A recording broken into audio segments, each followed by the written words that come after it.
بسم اللہ الرحمن الرحیم کل نفس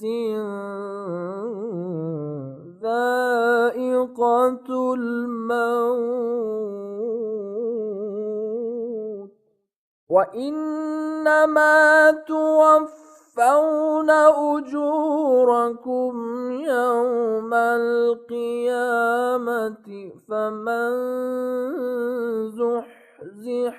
عن النار وأدخل الجنة فقد فاز وما الحياة الدنيا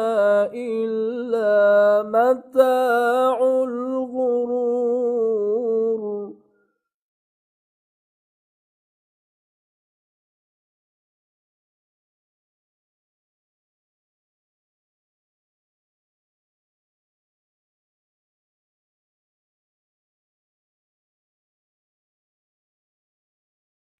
اعوذ باللہ من الشیطان الرجیم بسم اللہ الرحمن الرحیم وبہ نستعین وهو خیر ناصر ومعین والحمد للہ رب العالمین والصلاة والسلام علی محمد وآلہ الطاہرین اللہم صل علی محمد وآل محمد اما بعد. السلام علیکم دوستو، ایک بار پھر ہم آپ کی خدمت میں اپنے پروگرام کو لے کر حاضر ہوئے ہیں. پروگرام میں آپ کا سواگت ہے.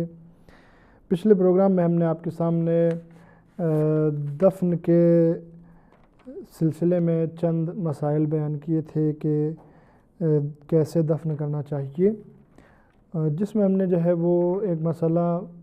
اس سلسلے میں بیان کیا تھا کہ اگر کوئی انسان کشتی میں مر جاتا ہے تو اگر جب تک خشکی پر آئیں تب تک جو ہے بدن خراب نہ ہو اور کوئی مشکل بھی نہ ہو کشتی میں اسے رکھنے میں، تب تو جو ہے صبر کرنا چاہیے، اس کو خشکی میں لا کر دفن کریں. لیکن اگر جو ہے وہ نہ لا سکتے ہوں تو اس کے لیے جو ہے وہیں پر جو ہے اس کے پیروں میں کوئی بھاری چیز باندھ کر جو ہے غسل کفن حنوط اور نماز کے بعد اس کو دفنا دینا چاہیے. بعض فقہا اس سلسلے میں کہتے ہیں کہ اگر کوئی بڑا برتن وہاں پر موجود ہے تو اس میں بند کر کے اور اس کا ڈھکن بند کر کے جو ہے وہ اس کو ڈال دینا چاہیے، یعنی کفن وغیرہ کے بعد. یہ صرف اس لیے ہے تاکہ جو ہے وہ جانوروں سے محفوظ رہ سکے. البتہ بعض فقہا کہتے ہیں کہ ضروری نہیں ہے کہ اس کو کسی برتن ہی میں بند کیا جائے، بلکہ جو ہے کسی بھی ایسی چیز میں کہ جس سے وہ جانوروں سے محفوظ رہ سکے. مثلا ان کے پاس کوئی تابوت ہے یا کوئی اور چیز ہے جس سے جانوروں سے وہ محفوظ رہ سکے تو اس میں بند کر کے اس کو جو ہے وہ پانی میں ڈال سکتے ہیں. آج ہم یہاں پر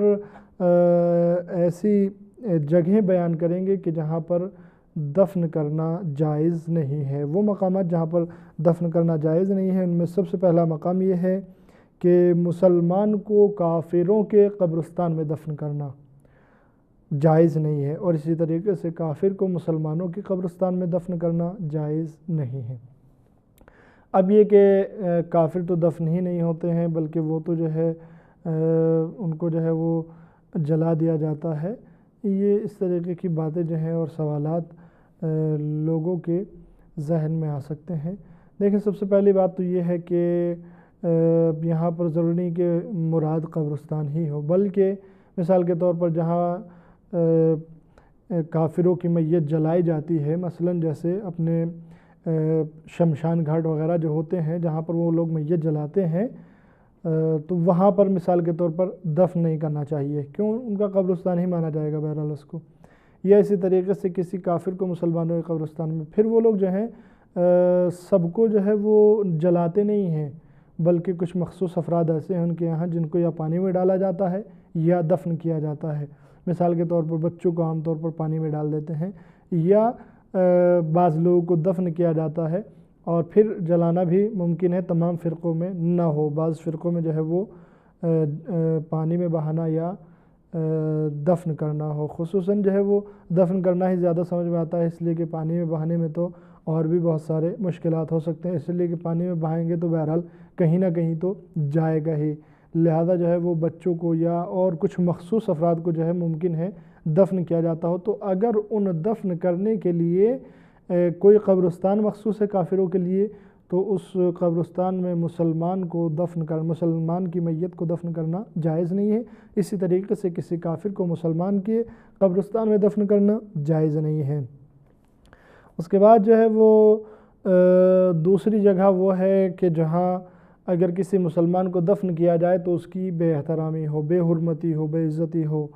وہاں پر بھی دفن کرنا جائز نہیں ہے۔ مثال کے طور پر ایسی جگہ پر دفن کرنا کہ جہاں پر جو ہے وہ کوڑا وغیرہ ڈالا جاتا ہے، کوڑا کرکٹ لوگ ڈالتے ہیں، وہاں پر دفن کر دیا جائے، یہ بھی جائز نہیں ہے۔ اسی طریقے سے جو ہے وہ غصبی جگہ میں، یعنی جو جگہ نہ قبر کے لیے وقف کی گئی ہے، نہ وہ دفن کرنے والوں کی جگہ ہے، نہ دفن ہونے والی میت کی جگہ ہے، بلکہ ایسے جو ہے وہ کسی کی جگہ میں زبردستی جا کر دفن کر دے، مالک راضی بھی نہیں ہے، اس صورت میں دفن کرنا جو ہے اس مقام پر جائز نہیں ہے۔ اسی طریقے سے جو ہے وہ مسجد میں اور ایسی جگہ پر کہ جو وقف کی گئی ہو دفن کرنے کے علاوہ دوسری چیزوں کے لیے، مثال کے طور پر مسجد جو ہے وہ کسی نے پوری زمین وقف کی اور وقف کر دیا کہ یہ پوری زمین صرف مسجد کے لیے ہے، اس میں کچھ اور نہیں بنایا جا سکتا، تو وہاں پر دفن کرنا جائز نہیں ہے۔ کوئی جو ہے امام بارگاہ کے لیے وقف کر دیتا ہے کہ یہ پوری زمین جو ہے امام بارگاہ کے لیے وقف ہے، کچھ اور نہیں ہو سکتا، یعنی قید لگا دیتا ہے کہ یہ وقف کر دی گئی ہے صرف اس کے لیے، تو وہاں پر کچھ اور نہیں ہو سکتا۔ لیکن اگر کوئی انسان جو ہے وہ جگہ وقف کرتا ہے مسجد کے لیے اور ساتھ ہی یہ بھی کہہ دیتا ہے کہ اگر کسی بزرگ عالم دین یا کسی جو ہے وہ باعزت اور بزرگ شخص کی قبر یہاں بنانا چاہیں تو اس میں بھی کوئی اعتراض نہیں ہے۔ اگر وقف والا جو ہے یہ ارادہ رکھتا ہے، یہ وقف میں شرط لگا دیتا ہے تو کوئی حرج نہیں ہے۔ لیکن اگر وقف کر دیا گیا ہے قبر کے علاوہ دوسری چیزوں کے لیے، یعنی صرف نماز کے لیے، صرف امام بارگاہ اور مجلسوں کے لیے وقف کر دیا جائے تو ایسی صورت میں پھر وہاں پر بھی دفن کرنا جو ہے وہ جائز نہیں ہے۔ اب یہ جو ہے صورتحال سب لوگ جو وہاں کے ہیں وہ دیکھیں کہ انہوں نے کس عنوان سے، کس نیت سے، کس ارادے سے وقف کیا ہے۔ اس کے بعد جو ہے وہ کسی میت کو کسی دوسرے مردے کی میت میں دفن کرنا بھی جائز نہیں ہے۔ مثال کے طور پر ایک انسان کا جو ہے انتقال ہوا، وہاں پر اس کو دفن کیا گیا اور کچھ دنوں بعد، کچھ مہینوں بعد یا 1-2 سال بعد جو ہے وہاں لا کر دوسرے کو دفن کر دیا جائے، اور جب دوسرے کو دفن کیا جا رہا ہے اسی جگہ پر تو دفن کرنے کے نتیجے میں جو ہے وہ جو پہلی قبر ہے وہ کھد جائے اور پہلا مردہ جو ہے وہ چاہے وہ خود مردہ سالم ہو یا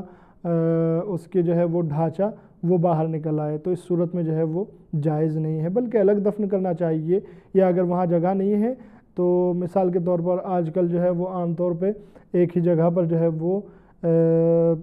2-3 مردوں کو دفن کیا جاتا ہے، لیکن وہ اس صورت میں کہ دیوار میں قبر بنائی جاتی ہے، یعنی دیوار میں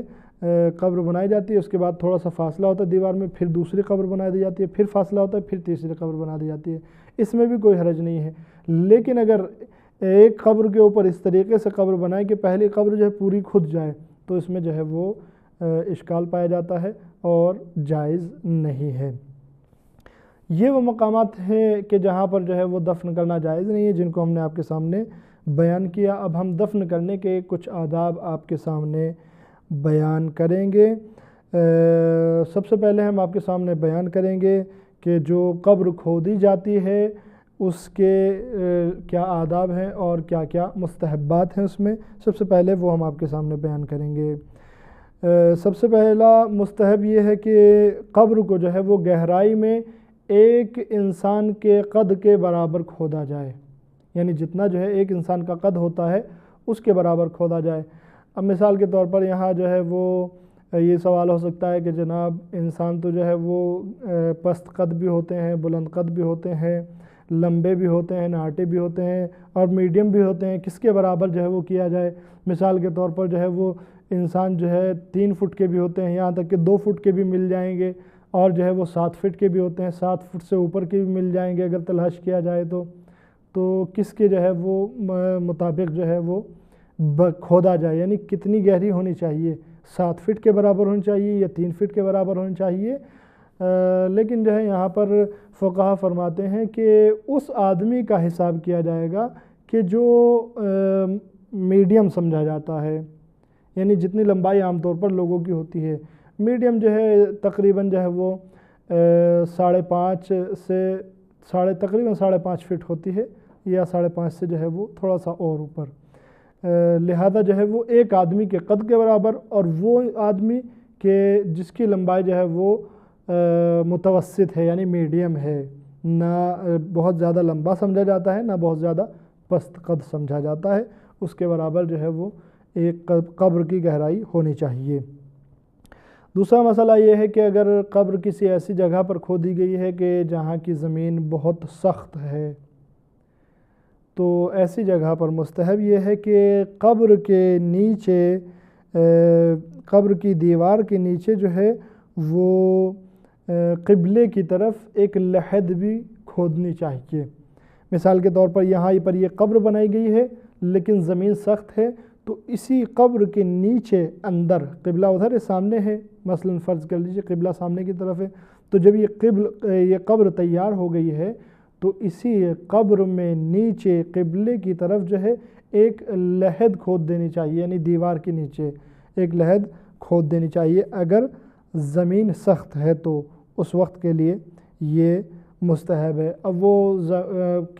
لحد کتنی کھودنی چاہیے؟ وہ لحد جو ہے ایک جسم کے برابر، یعنی ایک جسم جو ہے اس میں، ایک بدن اس میں رکھا جا سکے، ایک انسان کو اس میں رکھا جا سکے، اتنی جو ہے لحد اس کے اندر کھود دینی چاہیے۔ اس کے بعد جو ہے وہ تیسری چیز جو آداب میں سے ہے قبر کھودنے کے، وہ یہ ہے کہ قبر کو جو ہے وہ چکور بنایا جائے۔ اب چکور جو ہے وہ دو طریقے سے ہو سکتا ہے، ایک تو یہ کہ اس کی جو ہے وہ لمبائی اور چوڑائی دونوں برابر ہو، لیکن دوسرا یہ ہے کہ اس کی لمبائی جو ہے وہ زیادہ ہے اور چوڑائی کم ہے، لیکن جو ہے وہ گول نہیں ہے اس طریقے سے بلکہ چکور ہے،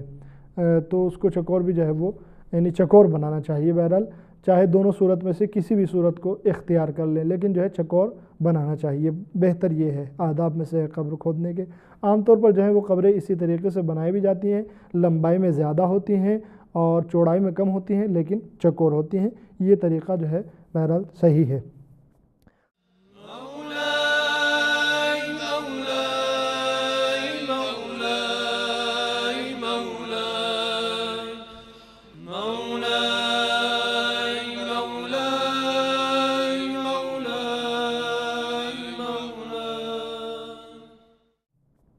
اس کے بعد جو ہے وہ جب قبر بنا دی جائے اور مردے کو جو ہے اس میں دفن کر دیا جائے، تو اب آداب میں سے ایک ادب یہ ہے کہ قبر کو جو ہے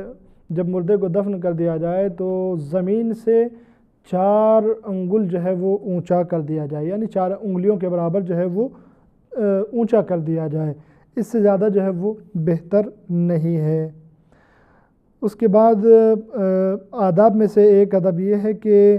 قبر کو جو ہے وہ مضبوط بنانا چاہیے، یعنی ایسا بنانا چاہیے کہ جلدی سے خراب نہ ہو، مضبوط بنانا چاہیے قبر کو۔ اب وہ مضبوط جو ہے وہ چاہے جس بھی طریقے سے بنائیں،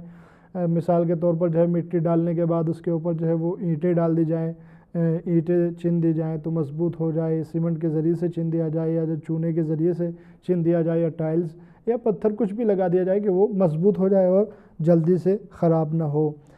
اس کے بعد جو ہے وہ آداب میں سے ایک ادب یہ ہے کہ قبر پر جو ہے وہ کوئی ایسی نشانی بنا دینی چاہیے کہ جس سے جو ہے وہ قبریں آپس میں مل نہ جائیں، اشتباہ نہ ہو جائے، یعنی یہی معلوم نہ رہے کہ کون سی قبر کس کی ہے، اور جب لوگ جو ہے وہ فاتحہ پڑھنے کے لیے آئیں تو معلوم ہوا کہ اپنے مرحومین کی قبر ہی کو تلاش نہیں کر پا رہے ہیں، لہذا جو ہے وہ کوئی نشانی رکھ دینی چاہیے۔ اسی طریقے سے ایک ادب آداب دفن اور آداب قبر میں سے یہ ہے کہ مرنے والے کا نام کسی پتھر پر لکھ کر اس کے سرہانے رکھ دینا چاہیے یعنی گاڑ دینا چاہیے، یا جو عام طور پر جو تختیاں بنائی جاتی ہیں اس طریقے سے تختی بنا دینی چاہیے۔ البتہ جو ہے یہ قبر کے سرہانے کی طرف کرنا چاہیے، عام طور پر ہوتا بھی یہی ہے کہ سرہانے کی طرف جو ہے وہ تختیاں لگا دی جاتی ہیں تاکہ پہچان رہے کہ اس قبر میں کون مرحوم دفن ہے، اور فاتحہ خوانی وغیرہ میں یا اسی طریقے سے جو ہے وہ قبر پر آنے میں کوئی پریشانی نہ ہو اور پہچاننے میں بھی کوئی مشکل پیش نہ آئے۔ اسی طریقے سے جو ہے وہ بہتر یہ ہے اور مستحب یہ ہے کہ میت کو جو ہے وہ سب سے نزدیک قبرستان میں دفن کرنا چاہیے۔ یعنی اگر کسی انسان کا انتقال ہو گیا ہے تو اس کو جو ہے اس کے گھر سے جو سب سے نزدیک قبرستان ہے اس میں دفن کرنا چاہیے۔ کیوں؟ اس لیے کہ وہاں پر جو ہے عام طور پر اس کے گھر والے مرحوم کے جو باقی ماندہ لوگ ہیں وہ زیادہ جا سکتے ہیں، فاتحہ پڑھ سکتے ہیں اس کے لیے، ادھر سے گزرنا ہو تب بھی جو ہے فاتحہ کا ایک بہانہ ہو سکتا ہے، یہ ساری چیزیں ہیں۔ لیکن اگر دور والا جو قبرستان ہے، یعنی نزدیک میں بھی قبرستان ہے، دور بھی ایک قبرستان ہے، لیکن دور والا جو قبرستان ہے اس کو کسی طریقے سے کسی عنوان سے امتیاز حاصل ہے۔ مثال کے طور پر وہاں پر جو ہے وہ نیک صالحین اور علماء لوگ دفن ہیں، یا جو ہے وہاں لوگ قبرستان کی زیارت کے لیے اور ان پر فاتحہ پڑھنے کے لیے زیادہ جاتے ہیں، تو ایسی صورت میں دور والے قبرستان میں بھی دفن کیا جا سکتا ہے۔ ایک چیز اور جو قبر کے سلسلے میں مستحب ہے وہ آپ کے سامنے بیان کر دیں، اس کے بعد پروگرام تمام ہو جائے گا، اور وہ یہ کہ جو لوگ آپس میں رشتہ دار ہیں ان کو جو ہے وہ ایک دوسرے کے آس پاس دفن کرنا چاہیے۔ مثال کے طور پر اگر آج کسی انسان کا انتقال ہوا ہے اور اس سے 2 سال پہلے جو ہے وہ اس کی کسی اور عزیز کا انتقال ہوا تھا، یا چند سال پہلے 10 سال پہلے 20 سال پہلے کسی اور عزیز رشتہ دار کا انتقال ہوا تھا، تو اس کو جو ہے اس کے پاس دفن کر دینا چاہیے۔ مثال کے طور پر آج جس کا انتقال ہوا 10 سال پہلے اس کے دادا کا یا اس کے کسی رشتہ دار کا انتقال ہوا تھا، تو جہاں وہ دفن ہے جو